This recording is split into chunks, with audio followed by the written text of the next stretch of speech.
आज हम देखेंगे एक फेवरेबल रीसेंट जजमेंट जो आया है section 16 subsection 4 of CGST act. Yes, input tax credit, late filing of return और उसका क्रेडिट कैसे मिलेगा, ये जजमेंट क्या कहता है, किस फैक्ट्स के ऊपर ये जजमेंट है, कैसे इसका हम यूज कर सकते हैं। क्योंकि 16.4 के ऊपर कई डिबेट हो रही है। 2-3 जजमेंट्स कॉन्स्टिट्यूशनल वैलिडिटी के ऊपर आए थे और वहां पर आईटीसी डिसअलाउ हो गया था टैक्स पेयर का। अब ये जजमेंट फेवरेबल जजमेंट दिख रहा है, तो चलो फटाफट देखते हैं इसके अंदर क्या है। तो ये जजमेंट के अंदर मद्रास हाईकोर्ट का ये जजमेंट है। केविन एचपी गैस ग्रामीण वितरक ये वो टैक्स पेयर है और उसके क्या फैक्ट्स एंड फिगर्स है, पिटिशनर्स वर्सेस रिस्पोंडेंट, इसकी हम स्टडी करते हैं। तो बैकग्राउंड ऑफ द केस क्या है। सेक्शन 16(4) सीजीएसटी एक्ट का ये कहता है कि पिछले साल का आईटीसी आप नेक्स्ट ईयर के सितंबर तक ले सकते हो। हाल में ये 23-24 से 22-23 से ये नवंबर ड्यू डेट हुई है। तो यहां पर लेट फाइलिंग ऑफ रिटर्न रहने के कारण रिकवरी हो गई थी, उनके ऊपर डिमांड आ गई थी पिटिशनर के ऊपर। अब आगे क्या कहा पिटिशनर ने कि जीएसटीआर2 अवेलेबल नहीं था, क्योंकि इसके अंदर पहले हमको आईटीसी क्लेम करने के सेक्शन 38 के हिसाब से आपने कहा था, रूल 60 भी ये कहता था और टेक्निकल एरर्स हो रही थी, मिस्टेक्स हो रही थी। 17, 18, 18, 19 जो शुरुआत के साल थे, जीएसटीआर2 नोटिफाई हुआ नहीं था, इसके लिए क्लेमिंग ऑफ आईटीसी की हमारे पास में चांस नहीं था।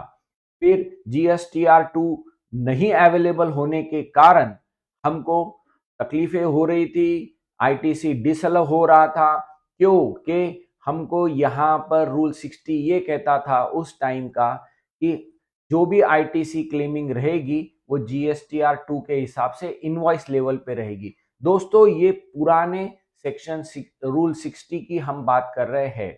अब ये रूल चेंज हो चुके हैं।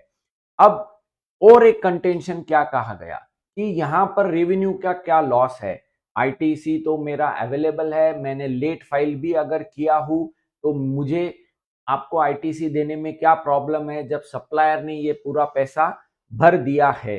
तो there is no loss to the revenue, why my ITC is disallowed. और एक तीसरा पॉइंट उन्होंने लिया था कि फाइनेंशियल क्राइसिस थे जिसके कारण वो 3B फाइल नहीं कर पा रहे थे, और 3B के अंदर कंडीशंस ये डाल दी गई थी कि आप पेमेंट करोगे तो ही 3B फाइल कर पाओगे।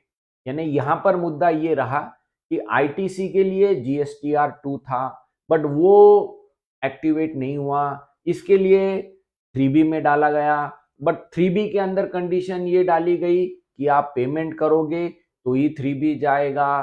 तो फिर जहां पर फाइनेंशियल क्राइसिस है वहां पर जेन्युइनली हम आईटीसी क्लेम नहीं कर पा रहे थे, क्योंकि 3B जा नहीं रहा था, क्योंकि हम फाइनेंशियल क्राइसिस रहने से पेमेंट नहीं कर पा रहे थे। तो यहां पर ये कहा गया कि ये पोर्टल के कारण हमारे को तकलीफ हो रही थी। Hansraj Sons versus Union of India का भी यहां पर केस रेफर करी गई।